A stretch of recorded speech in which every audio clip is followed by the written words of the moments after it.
What's up YouTube? Welcome back to the channel. Welcome back to another video. So guys, today's gonna be a bit of a different video. If you guys have been following my channel, you'll know that I've been debating getting rid of the G80 M3. I explained why, but guys, if you're part of the BMW community or just overall car community, I'm sure you're aware the new M5 has been released. Not released, but it's been announced. We know all the specs, we know what it looks like. So just as an insight, I was like this close to placing an order on one.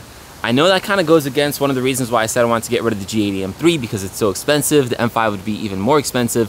However, in terms of like a business and building this YouTube channel, I think it would have been great for the channel to have something new and fresh, something that maybe not a lot of people would have. So I was very close to putting an order on one, but I wasn't sure because I wasn't sure how I would like it. However, recently I borrowed a BMW i5 M60 as a loaner car. I got to drive it for a little while. I got to really experience it. So it kind of got me thinking, maybe the new M5 wouldn't be such a bad option, especially considering that the actual M5 has been released. And I'll be honest with you guys, I kind of like it. So now the question is, do I trade in my G80 M3 and order a new M5? So like I said, today's gonna be a bit of a different video. We're just gonna sit down, hang out, gonna talk to you guys. You're not gonna be working on the cars, you're not gonna be going out for a drive. But before we actually get into it, guys, I just wanna take a moment to thank the video sponsor, and that is of course, Simply Carbon Fiber. So Simply Carbon Fiber makes a whole bunch of cool real carbon accessories like phone cases, wallets, watches, a whole bunch of stuff.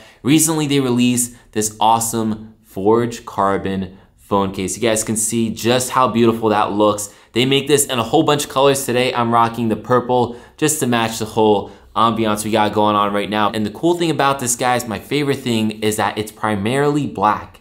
Like, it looks super sleek, super tasteful, but it has that like hint of color inside. You guys can see the purple in there. So it's super tasteful. No matter what color you get, it's that real forged carbon look. But again, it has that hint of color. But anyways, there's gonna be some links down in the description below. There's a promo code that you guys can use to get an additional discount, so go check it out. But anyways, with that said, let's get into the main purpose of today's video, and that's gonna be talking about the new M5. All right guys, so I have my laptop over here. We're gonna basically just like run through a screen share of the new M5. Again, I'm gonna tell you guys what I think about it because this is something I'm seriously debating, putting in an order for an M5. Now, I've seen some pictures and videos on it on Instagram and stuff like that, but I haven't really fully read about it or seen detailed pictures. You guys probably have at this point, so this isn't gonna be anything new, but if you haven't, we'll get to look at it for the first time in detail. And if you have, again, I'll give you my opinions. Whether that means something or not, I don't know, but the point is, we're still gonna go through it. So I'm gonna start sharing my screen right off the bat. You guys can see, just from the headline, it kind of gives it away. The new M5, if you guys didn't know, is a plug-in hybrid. That's pretty crazy. An M car that's a hybrid, the first ever. That's probably just the future. Unfortunately, whether you like it or not, it's just the future. Do I like it right off the bat? No, obviously I don't. I haven't heard what it sounds like, but I can already tell you guys it's probably not gonna sound good, which is unfortunate because I think the V8 and the M5 sounds absolutely amazing. But it is what it is. And then the other thing that the headline gives away is it weighs 882 pounds. Not the car, but the hybrid system alone. But anyways, let's get into the details. So right off the bat, guys, this rear shot right here, that looks good. I know people aren't gonna be crazy about the fact that it's a hybrid, but you can't deny that looks good. It's not overly designed. It's still simple. It's still sleek. It looks modern, it looks new. I'm guessing this is Isle of Man green. I don't know if that's a new green, but it does look really good on it. So here's some highlights. So the 2025 BMW M5 weighs 5,390 pounds. Dude, what? That's insane. I remember when like Civics would weigh like 2,700 pounds. This is like, This is probably literally double that. Okay, so BMW defended the move, arguing that the weight penalty wasn't too much more than a standard hybrid system, but with better performance gains. Whatever. The plug-in approach also allows the M5 to travel an estimated 25 miles in all electric mode. That's pretty cool. I'm not gonna lie, I'm getting to a point where I'm appreciating, because gas is so expensive, guys. So let's go 25 miles, like I can drive to Home Depot and back, pick up some tools just on electric power. That's pretty cool. Is it gonna sell me on an M5? No, it's definitely not. But let's keep on going. So despite the 2025 BMW M5 717 horsepower rating from its twin-turbo 4.4-liter V8 hybrid. Oof, man, I can't get over the weight. 5,390 pounds, man. That's insane. That represents a huge 1,153 pound increase compared with the previous generation M5 competition. Guys, that is wild. Over 1,000 pounds heavier. People will complain if a car gets 100 pounds heavier. And this is almost 1,200 pounds heavier. Now let's go back to the number real quick, to the horsepower numbers. 717 horsepower. That sounds like a lot. Like definitely you're pushing like supercar numbers with that. But the weight, I'm so fixated on the weight, man. I don't know. Here's some more shots you guys can see. It's obviously being plugged in. I actually really like this angle. I genuinely think this is a good looking car from the little that I've seen. Again, I've seen pictures on Instagram. Let's just look at the picture of this. Yeah, that looks good. Yeah, I mean, this is a good looking car. This is a genuinely good looking car. It still has a decently sized grille. It's not overly big. It still has like an M design. This is really cool. You guys can see the bumper here kind of protrudes for this exhaust, or this vent, sorry. That looks really cool. Like it almost looks like a snorkel in a way.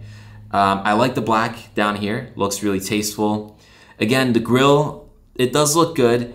You can tell it has, I'm guessing those are the active shutters. It's fine, you know, it looks good. The headlight design has that new snake eye looking headlight.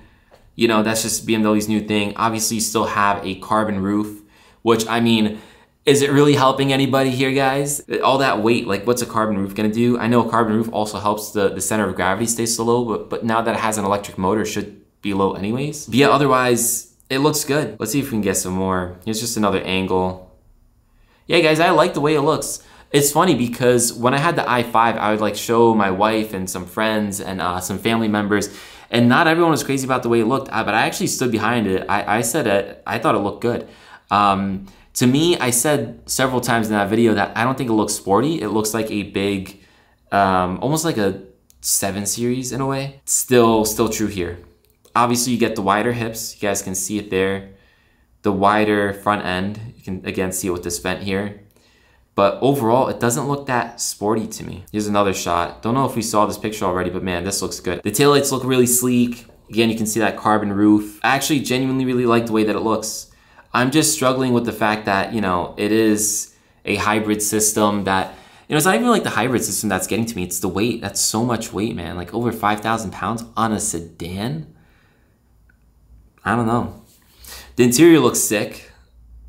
I mean, this is basically just like a more sporty version of the i5's interior. If you guys didn't see my i5 video, you get that new BMW race-inspired steering wheel, the flat bottom, the red racing stripe at the top. You get this beautiful ambient lighting that almost looks like it's trim. You guys can see that there. You can change the color of that, which is pretty wild. It's nice that the rest of the interior is pretty subdued, but then the ambient lighting really stands out, and again, that is customizable. You still get that massive screen, latest iDrive system. You guys can see you have that like menu over here. That's one of, if you guys didn't know, that's one of the key differences between like my generation of iDrive and then the latest one. You get that screen or that menu on the bottom, which is actually really nice. It's a subtle but much needed improvement. You have M colors right over here. That's cool. In the ambient lighting, I don't think I could have done that in the i5, so that's probably something specific to the M cars. Here in the center console, you don't have a shifter. So similar to the i5, which you would expect because it's an electric car, this you don't have a shifter, which is interesting to me because on the G80s you still have a shifter, whereas the new G20s you don't. I was hoping that they would kind of do the same thing here, where even on, you know, yeah, you might not have a shifter on an i5, but over here they'll at least maintain the shifter. I want to see if we can find a clip of the new M5 sound. Let's see. Here's a video. This is cool. All right, headlights look good. Oh, that's another thing, 4-wheel steering. I mean, with a car that big, you're gonna need it. Taillights look good, boot lid, it's fine. Oh, that's pretty cool. I do like the little details in it. Carbon mirror caps. Wonder if you can get it with bucket seats.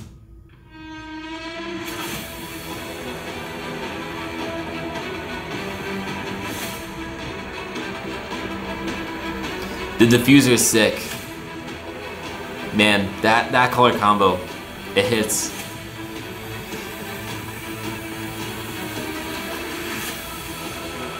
Ambient lighting, oh, that's cool. I'm definitely a fan of ambient lighting. Is that really the sound? No way.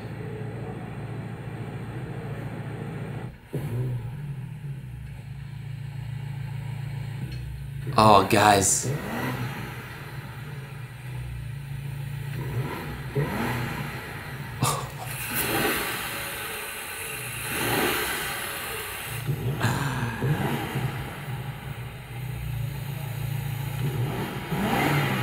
Stop, BMW, stop. Don't rev it. That interior is sick though. I'm not even gonna lie, that interior is, whew. That is sick. But the sound was so bad. That, why do they keep on revving it? Like, just don't keep that on the low. Like, don't, oh. Oh man, whew, that hurt. Guys, my Civic back in the day sounded better than that. But the interior is gorgeous. That's like, I'm a big fan of interiors. Yeah, that's sick. That two-tone looks so good. All right, let me talk to you guys here for a bit. Look. Whew.